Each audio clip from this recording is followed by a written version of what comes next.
Nauunawaan mo ba ang ibig sabihin ng verse na ito?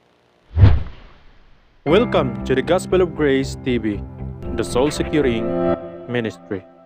Matthew chapter 16 verse 18, "And I say also unto thee that thou art Peter, and upon this rock I will build my church, and the gates of hell shall not prevail against it."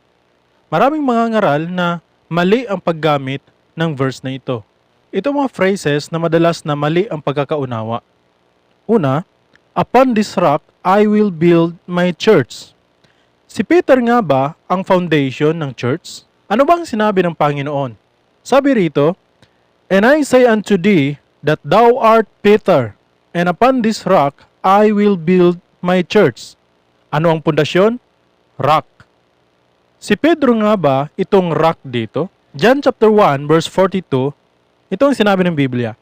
"And he brought him to Jesus, and when Jesus beheld him, he said, Thou art Simon, the son of Jonah, thou shalt be called Cephas," which is by interpretation, a stone. Malinaw na si Peter ay hindi tinawag na rock. Datapwat, ang biblical na meaning ng Peter ay a stone. Kaya sa Greek translation ay makikita natin na tinawag siyang Petros, na ang ibig sabihin ay kapirasong bato. Sino ngayon ang rock na ito na sinasabi ng Panginoon Jesucristo dito sa verse na ito? 1 Corinthians chapter 10 verse 4, ito ang sinabi ng Biblia. "And did all drink the same spiritual drink, for they drank of that spiritual rock that followed them, and that rock was Christ." Malinaw na hindi si Pedro ang rock, kundi si Kristo. Kaya ang rock dyan sa Matthew chapter 16 verse 18 ay tinawag sa Greek translation na Petra. Ang ibig sabihin ay malaking bato. Sa madaling salita, mali ang tinuturo ng mga religious leaders na si Pedro ang pundasyon ng iglesia. Hindi po si Pedro, kundi si Kristo.